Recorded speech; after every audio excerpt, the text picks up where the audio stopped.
Welcome to SikhCast, brought to you by Sikh Research Institute, illuminating every path.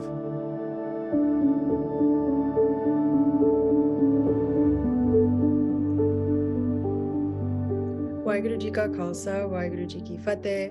Thank you for joining us for a discussion on Sabad Hajare Patshahi 10वीं.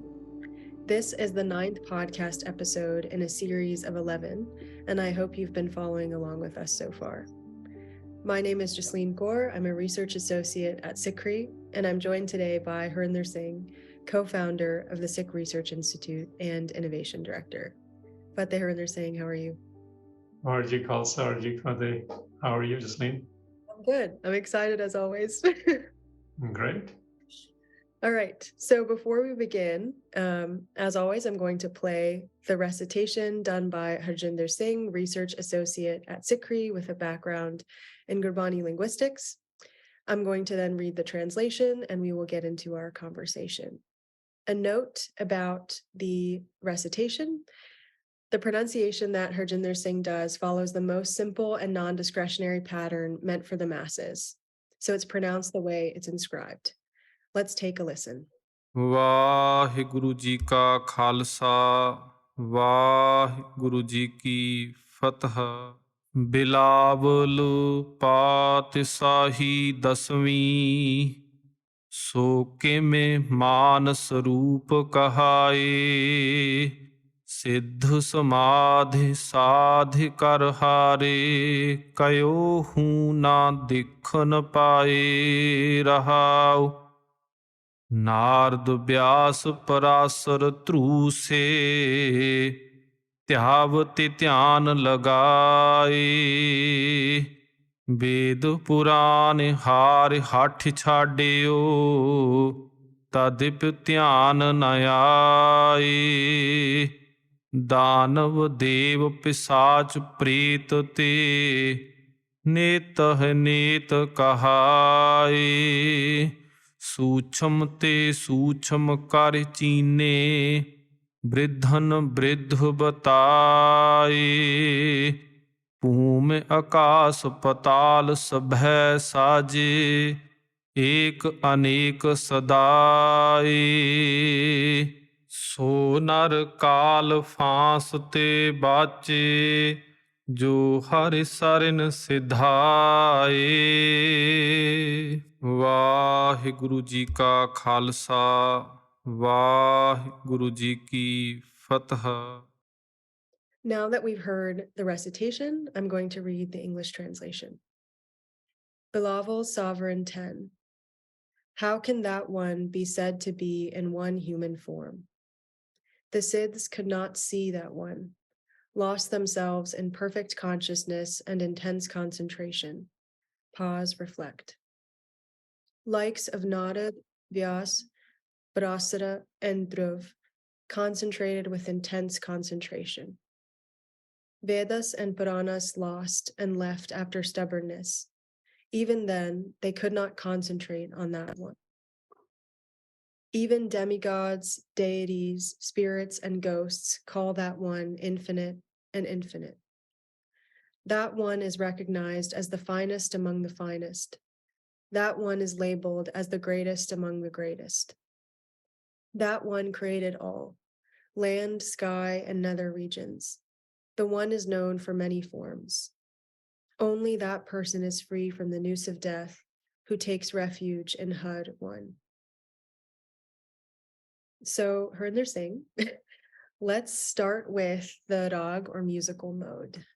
What is the significance of Bilawal here? Well, Bilawal at large in the Hindustani traditions is really about happiness. In fact, this is probably one of the rags when you start learning Kirtan, those of us in the Sikh fold are either pushed by our parents or aspiring ourselves. And sometimes there's a third factor. Most likely the first Shabad you learned was in Bilawal.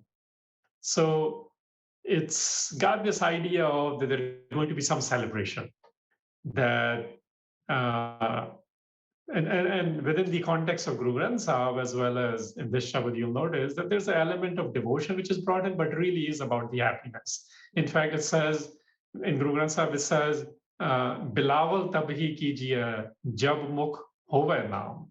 So it says, eventually the real Bilawal comes out when the mouth actually has the naam, which essentially means when it's identifying with the divine, the one, the IkOankar. So that's the Bilawal. It's really about a lot of happiness, jubilation.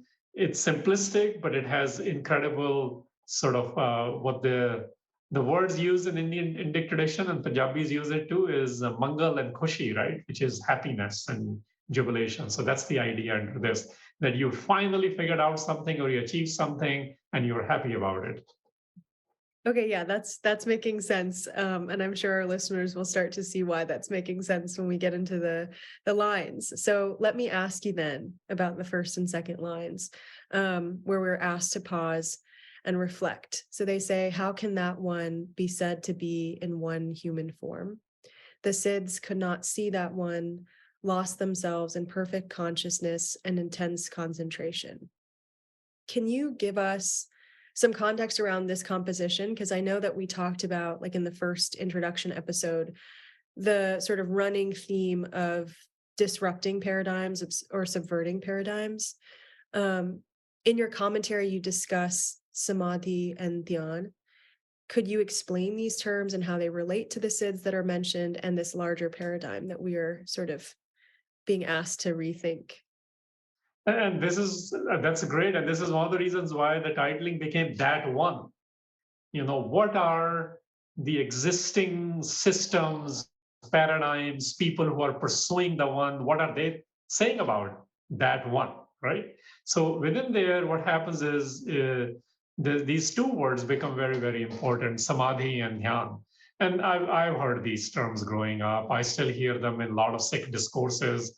And then people start fighting about it. What does this word really mean? That's not what we're going to do. We're going to understand it, what it means for people who pursue it. And those of us who are trying to understand it, we need to understand that system first. So samadhi and dhyan are very popular terms. They're both coming from Sanskrit, and they actually affect many, so what we call religions or philosophies of South Asia, especially when it comes to Hinduism, Jainism, and Buddhism. People forget that this is a very South Asian thing. Now, firstly, if you go look up in a dictionary, you're going to get multiple meanings of them because they are so intricate, because they have been interpreted by so many schools of thoughts, which create major world religions as well. So that's why there's a varieties of them. So one way to come together or to think about it, the samadhi is something you bring together to receive something. And generally, when yogic interpretations are coming out of it, they end up saying you receive something, you come together something when you have something like a perfect consciousness. That's how they look at samadhi. And dhyan is generally, it means, contemplation, meditation. We are very used to hearing those terms, they're used in varieties of contexts even today. But its yogic interpretation is when you are intensely concentrating on a particular object. So why is this important? Because both dhyan and samadhi, they have a lot to do with how a yogi is preparing to practice samadhi, or dhyan is what the yogi says prepares a yogi for a samadhi. Now, I know that's a lot, but I want to spend a couple of more minutes on it because this is very, very important. Why is this important? Because when yoga sutras are being studied, or people who are on the path of yoga, samadhi is the final step. It's the eighth and the final step. And Patanjali defines it as such in the text called Yoga Sutras. So this is why it's so important. And in both Hinduism and Buddhism, as well as Jainism, as I mentioned, it is really regarded as a pinnacle of all intellectual and spiritual activity. And that's something we must understand. Because that's why there are so many, not just interpreters, but practitioners of this. So obviously there's a school and there's interpretation and there are practitioners. So you got, every sort of a wanting guru and established guru in the West, as well as in India, looking at these two words and interpreting them very esoterically, but also in a very methodological sense. So that's why samadhi becomes something very, very profound for them. And within there, dhyan is something which we say is about concentration, right? So again, in Patanjali's Yoga Sutras, it is a meditative practice. It is not meditative in a sense, it's a reflective practice. It is actually a fixed mental concentration, which you get to that stage by doing particular exercises and activities and asanas, as they call them. So in the context of the Shabad, the word sannyas, the word dhyan, as well as samadhi, is invoked within the Rahau line. And we must understand that this is really largely related to an interpretation of yoga, and its practice is globalized in varieties of ways these days. Yeah, no, that's helpful because it's hard to figure out a way to translate all of that into just a couple of words. So even with intense concentration, we get more of a flavor of what this really means. And it feels like it's an all kind of encroaching or engrossing thing. So that's really helpful. Thank you. So what the line then is saying, which is what you originally asked, but I had to go to this background because it is so huge, and on our faces, literally, you can be driving on an interstate and you will see particular yoga advertisements, and we don't understand that these words are part of that traditions. So what Guru Gobind Singh Maharaj, in this Bilawal, remember it's jubilation on our behalf, that we figured something out. He's like, how can you call any entity and how can you reduce that one to any human activity or any human form? And he says, Siddhas have exhausted their samadhis and they could not see that one. And this is where samadhi is important, this idea of the final step, right?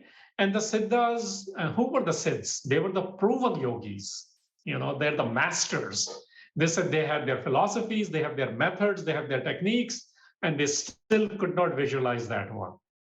So for me, Guru Gobind Singh Maharaj is saying, look, let's not try to fixate ourselves or get fascinated by any establishment which focuses so much on intensity of these words, and especially the yogic establishment, because nobody in human form can be called that one. And the ones who tried to do that in a systematic way, in evolved philosophies and methods and techniques, they have been exhausted and they've lost it. They couldn't figure it out themselves either. So the word samadhi and the word dhyan, to me, Guru Gobind Singh Maharaj is saying, take them in a very etymological sense. Don't take them in a very fixated way about what to do, when to do, and how to get to what step when. Yeah. No, and that's like the disruption of that entire sort of complicated system that we've seen in other compositions over this series. So that's really helpful. And I'm wondering then how that relates to the next couple of lines, where we have figures who are mentioned. So the likes of Narad, Vyas, Parasar, and Dhruv, who concentrated with intense concentration. And then the next line, Vedas and Puranas lost and left after stubbornness. Even then they could not concentrate on that one. So what's going on here as we kind of continue this thought? Who are these characters and texts? And what is their kind of backstory within this system or this paradigm? Yeah, and this is something really we must understand. So who has been talking about or practicing these dhyanas and samadhis, right?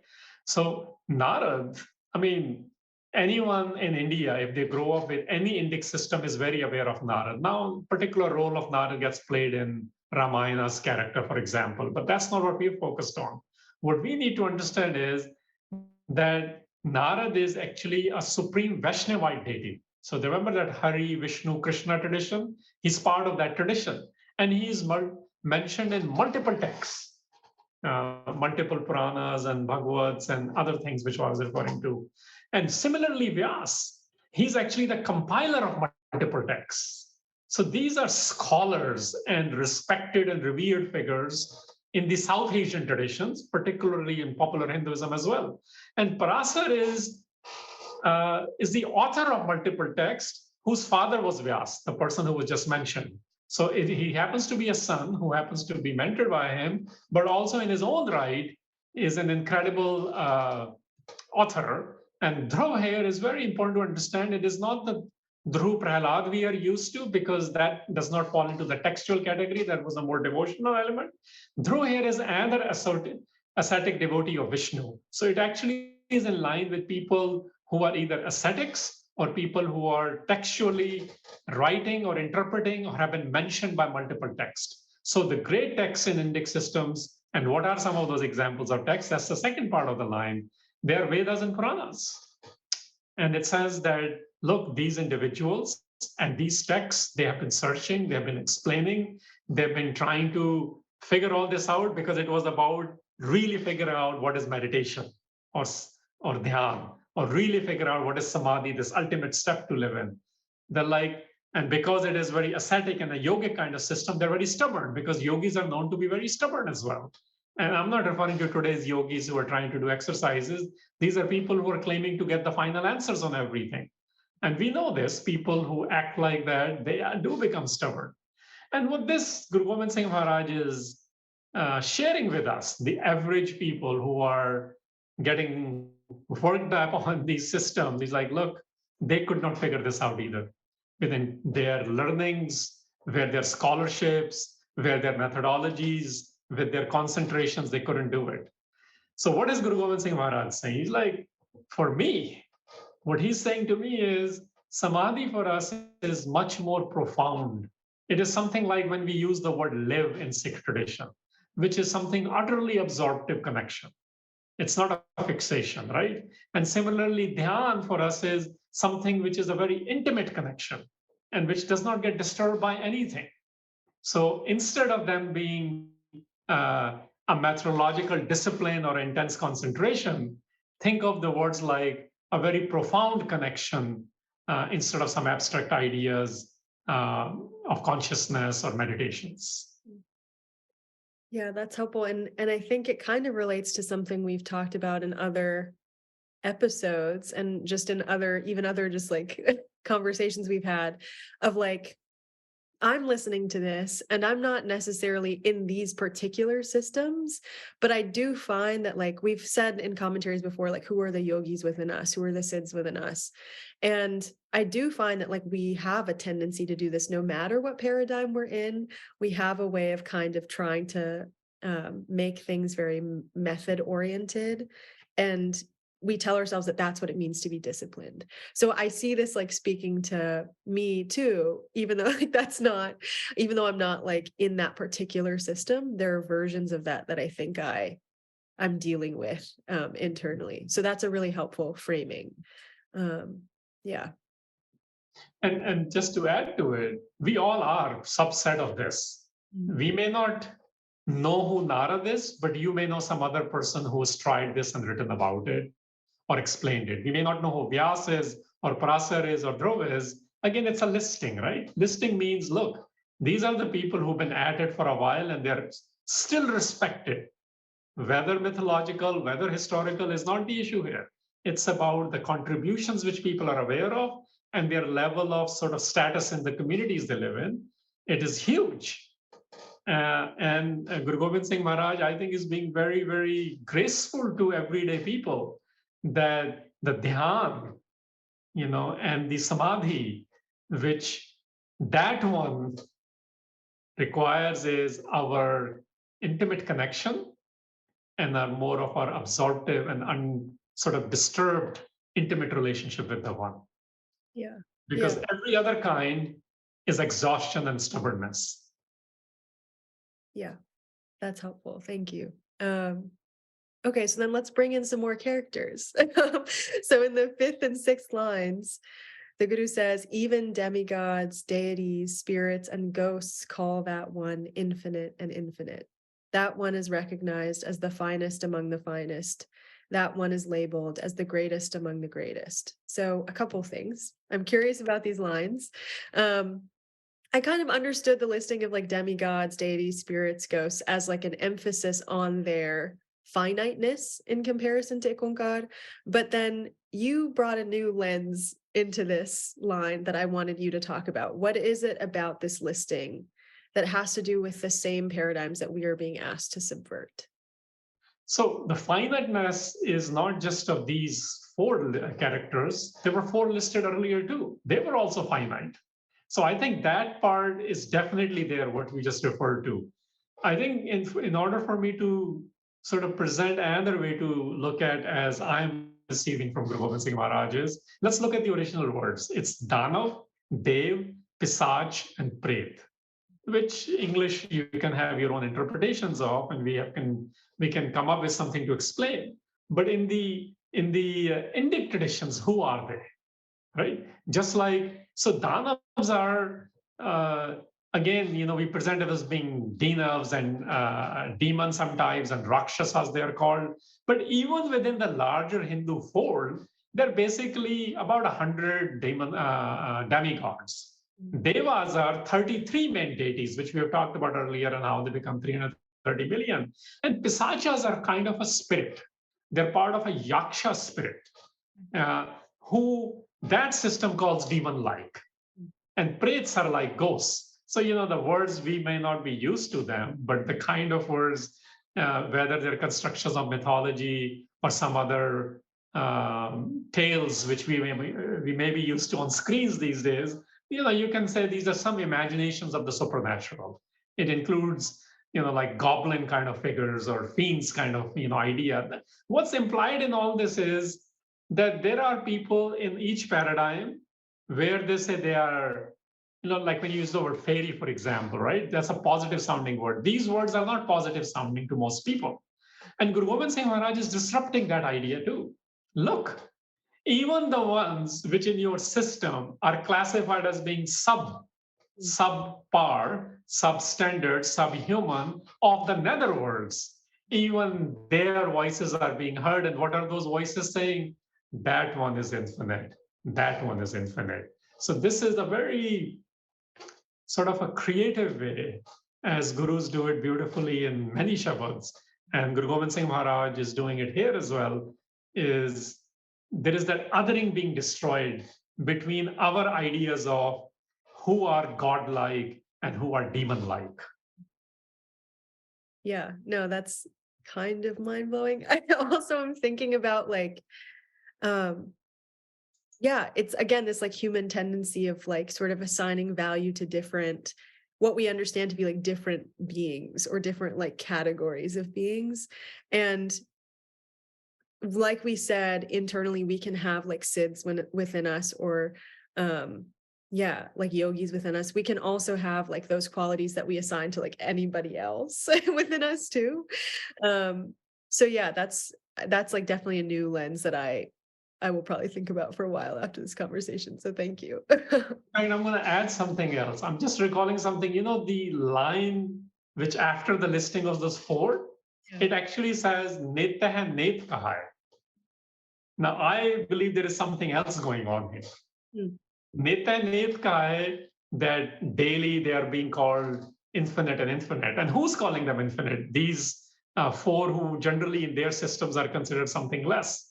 But I think there is an interesting wordplay happening here. And the wordplay is again, remember the Sanskrit expressions I was saying in Janana Yoga and in Advait systems, which we have talked about, Advait Vedantas, they have a very popular phrase where they say neti neti. And I think there's a wordplay happening here where neti neti means not this, neither this nor this. Because remember, they're trying to figure out the final answer. And it is very interesting that Guru Gobind Singh Maharaj's vocabulary through them is coming that, look, any analytical meditation is also not able to figure out the idea of the absolute, that one, So they're still trying to figure out negation, the Advaitic Vedantics, as well as the Jnana Yoga systems. But here are what you're calling demon-like.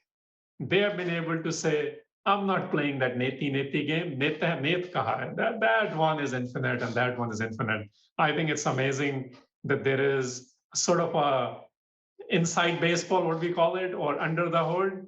There's something happening with that phrase, with the Vedantic thought, Advaitic thought, as well as yogic, Jnana Yoga thought. Yeah, that's really something. I did not. First of all, you like unlocked a core memory of like one one in the philosophy class I took. But yeah, I remember that, not this, not that phrase. So that's really yeah, there's like so many layers of beauty to this. And I think like it's still kind of, because you were talking about Bilawal as like this celebration, Hmm. it's easy maybe to read these things as like hopeless, of like, oh, well, I guess I'll never figure it out. But when we sort of dig deeper into things, it's like, no, there's something, again, which I've said many times, there's something sort of both simple about what the Guru's asking us to do, and an acknowledgement that it takes effort, of like, yeah, getting out of these paradigms is going to take effort, but like, look how complicated we've made things, and how, what a relief it is to understand that like we don't have to make things this complicated, and that actually we can stop being exhausted. um In this sense, I will actually add in, so this was a new thing for me as a realization. Like intellectually, I understood it. Maybe that was more, Advaitic or a yogic of me. The grace of Guru Gobind Singh for me in this one was, as I was listening to it and repeating it, and trying to figure out what is this really telling me. It's really the spiritual and divine beings and their opposites are being disrupted. I've never really tried to look at from that angle. That's very, very fresh and very new. And Guru Gobind Singh Maharaj does it not by negating anyone. This is the beauty of this. Like nobody is being negated. It's just the four who are considered the opposites of spiritual or divine or the scholarly or the proven ones. They are the ones saying infinite, infinite.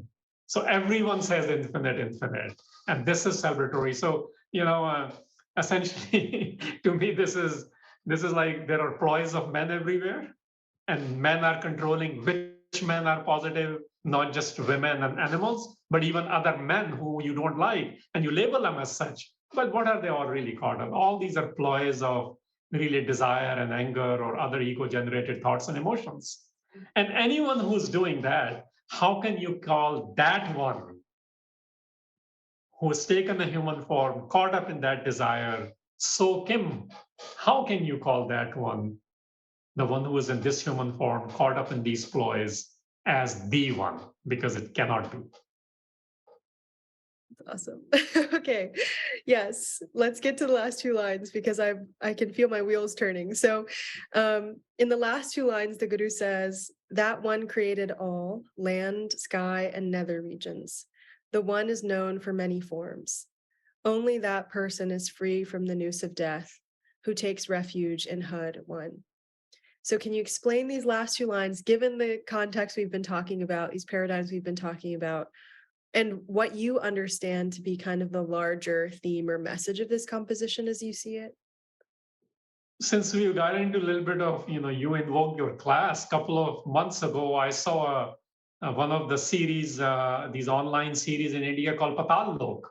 And it was really incredibly great interpretation of what we are discussing, because otherwise Patal is nether regions. And it actually picked Delhi, and it picked few areas of Delhi, and it says, okay, here is the earthly region, here is the heavenly or the sky region, and here is the Patal, based on the behaviors of people. That's what Guru Sahib is doing here. He actually explicitly mentions all three again. And what this is creating is, look, regardless of the way you describe things in this phenomena, whether it's visible or invisible, perceivable or imperceivable, everything is created and decorated by that one. So how can you condemn any space, any people, regardless of your classification? And this is huge. So we are being encouraged as seekers, as the devotees or the lovers, if you may want to call it, of the ones who study him, try to do fixations on him, her, or that, or their, whichever pronoun you want to use, because here it's that one. That if I am interested in that the way it can happen is if I enter the sanctuary of the real Hari, not the Hari Vishnu Krishna, but Hari, the pervasive one, the fear eliminator one, the actual force of the world, the one. And this is where the depth and the pain and the sufferings due to death, this is when they get eliminated. Essentially, I think Guru Gobind Singh Maharaj for me is creating an incredibly sort of a magnificent and limitless creation for us, and we get to witness that. We hear about it, but we don't get to witness it. We are always seeing it from people's lenses who are seeing things in division. Here is Guru Gobind Singh Maharaj's lens, which is ending that separation within this earth, within our eyes, within our perceptions, such that we can end our separation with that one. So I basically have to transcend my own mind and intellect. Then I'll be able to see the manifestation of one in everything and everyone in multiple forms. So this is why you cannot reduce that the one is only in this human form. It is formless because it is in multiple forms. It cannot be reduced to any one form. Yeah, that's really beautiful. And I think that what you said earlier about like the sort of the grace that's being offered even within the discussion of these paradigms, it's like, if you want to believe that there are all these different beings, if you want to admire different people who have gone through this journey, okay, but what are they all doing? Or if they're still in those disciplines, what is it that they maybe that exhausted them, and how can we do things a little bit differently? So there is like a celebration even of the, like you said, the many forms that I think kind of threads through these things. So yeah, that's really wonderful. Thank you. These were great insights. I really enjoyed this conversation. I really hope our listeners are feeling inspired by this conversation. And our next podcast will be on Shabad 9. I hope you join us again then. In the meantime, if you do have questions or comments, please feel free to email me at jasleen.kaur@sikhri.org. Thank you, Harinder Singh. Jasleen, if I may, I was going to share something and then it got lost, but I want to share it. I think it's important. That's great. Oh, yeah. Because, I have my own journey with the yoga and dhyan. So this whole samadhi and dhyan, I've done it with since my early 10, 11, 12-year-old, as an adult in Kansas City, while in high school and college, going on to then my later sojourns into the various facets of life with Tibetan monks on the meditations itself and observer techniques. At some point in my life, which was high school through college, Guru Gobind Singh Maharaj did enter my life. And I think what this Shabad did for me was something huge. It actually was a reconnection for me that Guru Gobind Singh Maharaj does not want me lost in yoga and meditation. Because I believe that's what is happening. And it was happening with me as well at that time. Since then, I have practiced it with a particular end, but I knew this was not my game. Instead, what I have learned since then to now, as I develop my relationship with Sabads and really working to tackle my own separation, the samadhi, as I'm saying, Guru Gobind Singh Maharaj wants to me be in, is of absorptive connection that live. And it's going to happen with the dhyan or the concentration or meditation of intimate connection. And all this is for one. So I can be incessantly, unbreakably, all the time be connected to that one. I want to share that because I see my own journey as a reminder as well as sort of evolution into ending my own separation. Yeah, no, I mean, that's wonderful. Thank you for sharing that. And I think that kind of gets to maybe questions we have about like, maybe like leaning into condemnation when that's not what's being done, or leaning into looking at other people instead of ourselves. And so this question of like what our individual journeys are is also coming up. And I think it's good for people to hear that you've also gone through that. And it reminds me too of like the discussion we've had on like Bhagavad Ramanand's Bani, right? Like he went through his own journey, came to his own realizations and shared that. But that's not to say that ours are going to look the same way or be on the same timeline. So I think that's a helpful recentering. Connected with you invoked and thought me. We started with Bilawal, right? What is Bilawal? And I quoted one line from Guru Granth Sahib on it, that Bilawal tab hi kijiye jab mukh hove na. Now I've listened to Bilawal. I even helped one of my friend name their daughter Bilawal. I mean, I'm that much in love with the word Bilawal. And, but but that was intellectual understanding or a musical appreciation. It's only very recently, in last 2 to 5 years, when the Naam is having its own effect on me, I'm beginning to understand how Bilawal eventually will happen. I'm seeing a lot of hope in this. Like I've had a celebration of understanding something, but not necessarily of experiencing it. And the second part of that line, which is why I gave that back end, it actually says, Rag Nad Sabad Sohne, Ja Lage Sahaj Dhyan. And it uses the word Dhyan again. He says, you know, in Sahaj, when this happens, habitually, effortlessly, naturally, that's when the music, the sound, the melodies, the measures, whatever word you want to use for Naad, it becomes even more beautiful because the Shabad has entered in with it. So I think this Bilawal is it's elements of happiness I'm able to see, and I'm hoping when I am living now and drenching it now, when Dhyan for me is more in Sahaj, effortlessly and naturally, may I experience Bilawal at that level as well. Yeah, that's wonderful. I'm glad we didn't close. I'm glad we had a little add-on. Thank you very much for this conversation as always. We look forward to having everyone join us for the next podcast on Shabad 9, and we will see you then. Waheguru Ji Ka Khalsa, Waheguru Ji Ki Waheguru Ji Ki.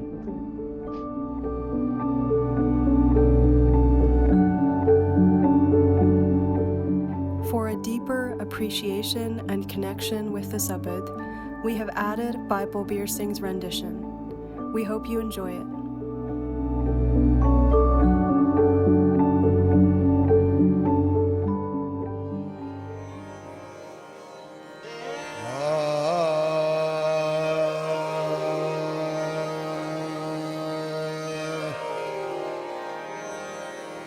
राग बिलावल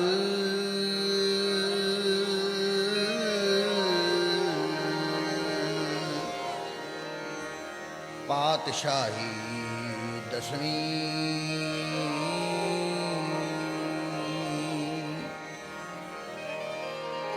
धन धन साहिब श्री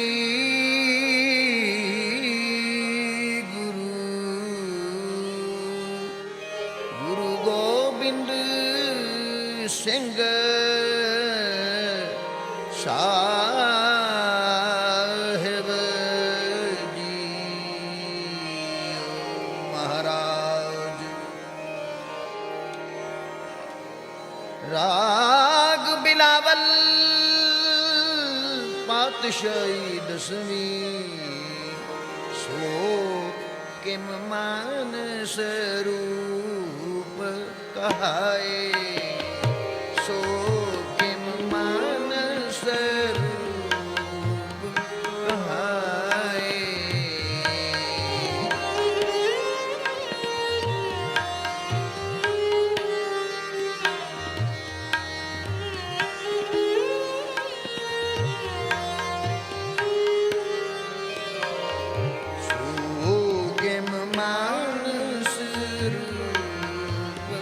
कहाए सो किम मानस रूप कहाए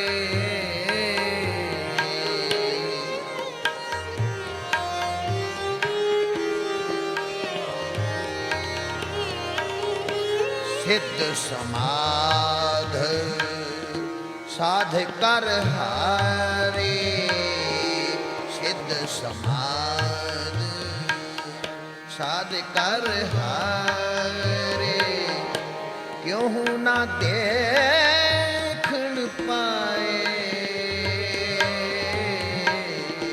क्यों ना देखन पाए सो किम मान स्वरूप कहाए सो किम मान स्वरूप कहाए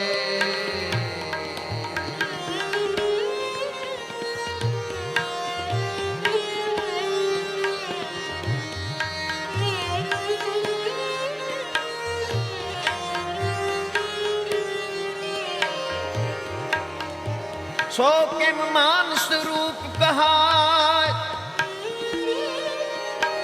सिद्ध समाध साध कर हरे, क्यों ना देखण पाए, सो किम मान स्वरूप कहाय, सो किम मान स्वरूप कहाय।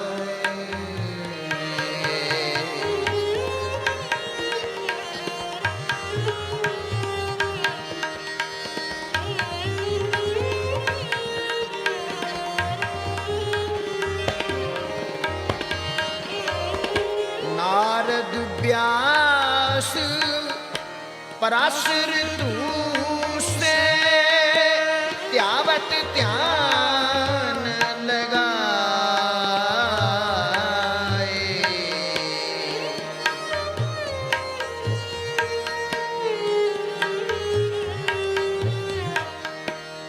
वेद पुराण हार हथ छातिया, तद्दप ध्यान न आए,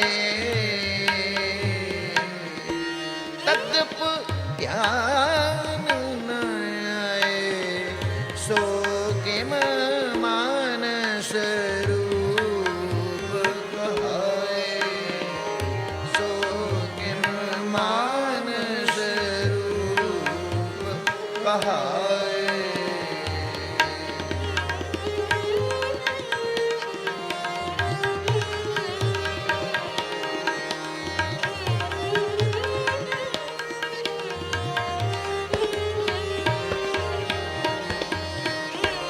दानव देव पिशाच प्रेत ते,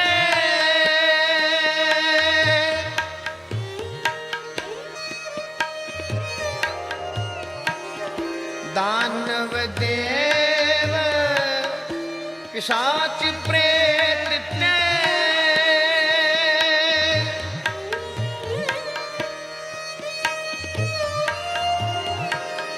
दानव देव पिशाच प्रेत ते, नित्य नित कहाय,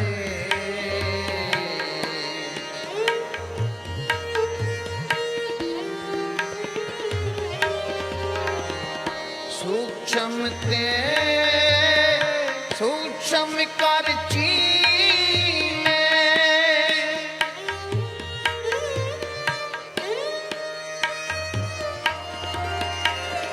सूक्ष्म ते सूक्ष्म कर चीने, वृद्धन वृद्ध बिताए,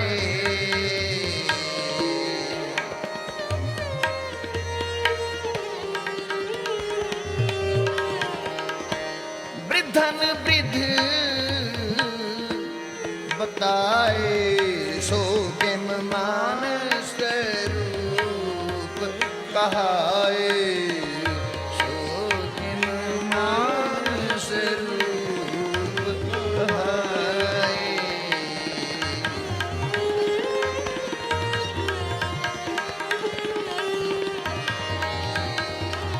भूम आकाश पताल सबे सज,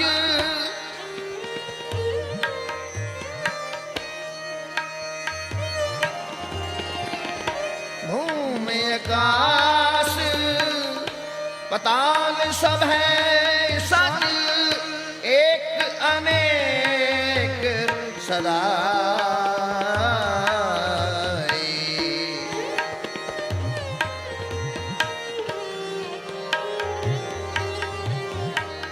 सोनर काल हंसते बच्चे,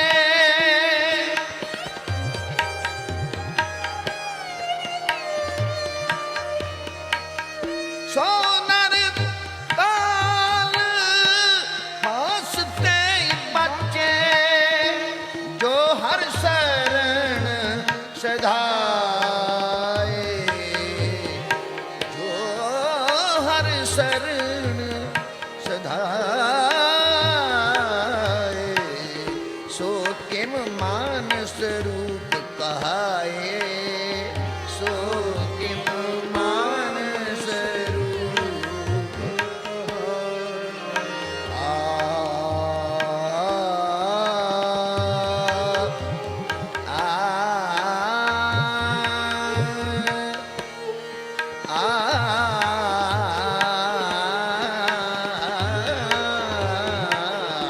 मान स्वरूप सोगम मान स्वरूप कहाए, सिद्ध समाद साध कर हारे, क्यों हो ना देखन पाए, सो किम मानस रूप कहाए, सो किम मानस रूप कहाए।